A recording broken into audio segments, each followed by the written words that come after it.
Halo semuanya, Assalamualaikum warahmatullahi wabarakatuh. Perkenalkan, nama saya Sylvia Dayani dengan NIM G41242364 golongan D, Prodi Manajemen Informasi Kesehatan, jurusan Kesehatan. Nah, di video kali ini saya akan mempresentasikan yaitu tentang penyakit labiringitis. Siapa sih yang penasaran tentang penyakit labiringitis? Yuk kita simak video berikutnya ya. Nah, selanjutnya kita masuk ke materi pengertian dari labiringitis ya teman-teman. Labiringitis adalah peradangan atau infeksi pada labirin bagian telinga dalam yang mengatur keseimbangan dan pendengaran. Kondisi ini sering disebabkan oleh infeksi virus dan infeksi bakteri, sehingga mengakibatkan gejala khas seperti vertigo, mual, muntah, serta penurunan kemampuan mendengar atau telinga berdengung. Di sini ada 6 gejala dari penyakit labiringitis. Yang pertama, hilang keseimbangan. Yang kedua, vertigo. Yang ketiga, mual dan muntah. Yang keempat, telinga berlenging atau tinnitus. Yang kelima, pendengaran berkurang. Dan yang terakhir ada yang keenam, penglihatan kabur. Etiologi. Labiringitis terjadi ketika infeksi atau cedera menyebabkan peradangan pada telinga dalam, sehingga mengganggu fungsi saraf keseimbangan dan pendengaran. Kondisi yang dapat menyebabkan terjadinya labiringitis meliputi yang pertama infeksi virus seperti virus herpes, campak, gondok, dan rubella. Yang kedua infeksi bakteri seperti meningitis bakteri atau otitis media. Yang ketiga, penyakit sistemik HIV dan sifilis. Yang keempat, trauma pada kepala atau tulang temporal. Yang kelima, inflamasi telinga dalam. Dan yang terakhir, pendarahan atau tumor. Selanjutnya, patofisiologi. Sebelumnya, labiringitis terbagi menjadi dua bentuk utama, yaitu serosa dan supuratif. Pada slide yang pertama ini akan saya jelaskan patofisiologi labiringitis serosa. Labiringitis serosa merupakan peradangan steril pada telinga dalam yang terjadi akibat toksin bakteri atau mediator inflamasi tanpa invasi langsung bakteri. Yaitu patofisiologinya. Infeksi bakteri ke sel inang, bakteri menghasilkan toksin, toksin menyebar ke labirin, cairan labirin bercampur dengan darah, muncul gejala vestibular yang dapat menyebabkan terjadinya gangguan pendengaran sensori neural. Selanjutnya, patofisiologi yang kedua yaitu labiringitis supuratif. Apabila diikut dengan fibrosis dan pembentukan tulang baru, maka itu bisa menjadi labiringitis ossificans. Nah, apa sih dari labiringitis supuratif? Labiringitis supuratif terjadi akibat infeksi bakteri langsung pada telinga dalam seperti pada koklea dan vestibular. Berikut tata fisiologinya.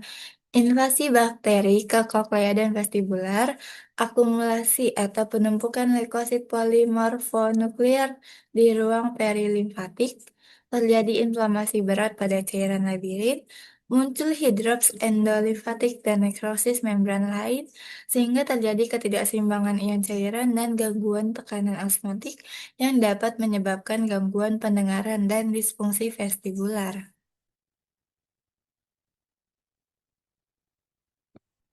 Selanjutnya ada komplikasi labiringitis. Penderita labiringitis dengan vertigo parah beresiko mengalami dehidrasi akibat muntah-muntah.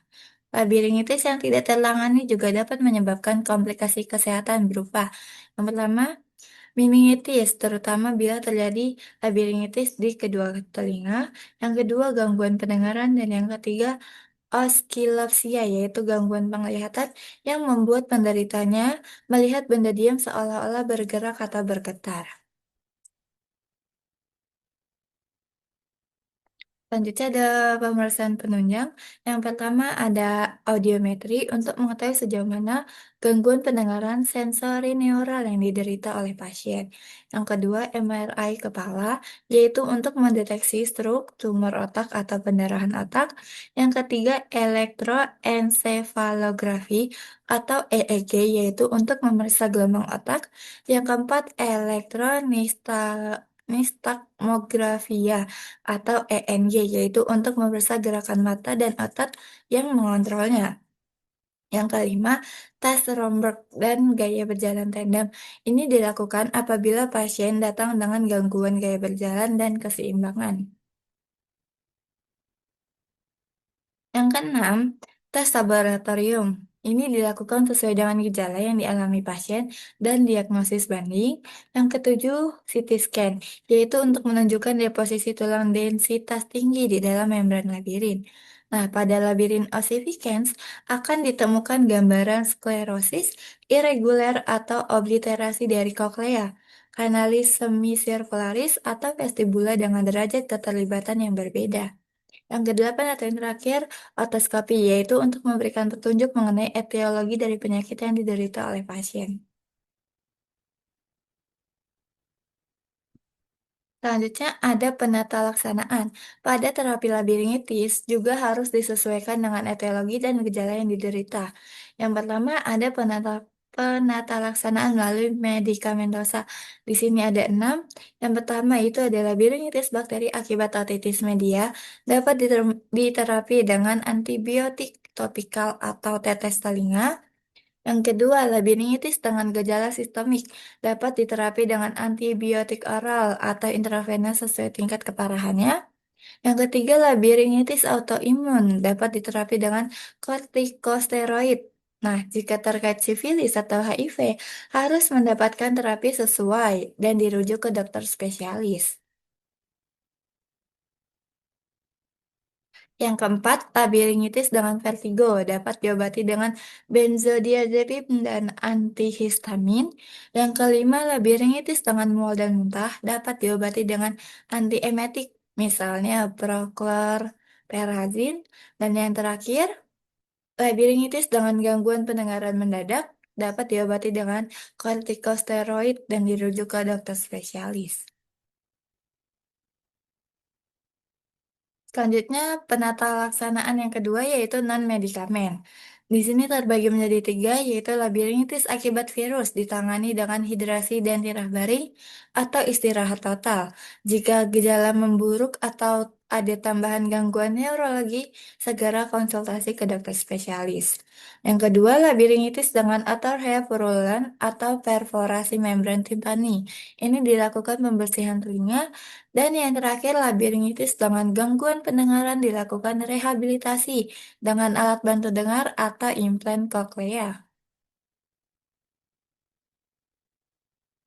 Selanjutnya, penata laksanaan yang terakhir atau yang ketiga yaitu tindakan operatif. Di sini juga terbagi menjadi tiga, yaitu yang pertama labiringitis dengan kolosteatoma atau mastoiditis berat dilakukan operasi mastoidektomi.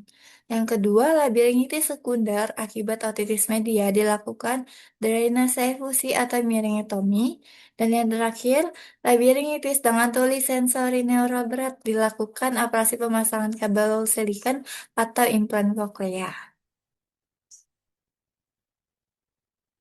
Nah, mungkin itu saja materi yang saya sampaikan terkait penyakit labiringitis. Saya ucapkan terima kasih. Wassalamualaikum warahmatullahi wabarakatuh.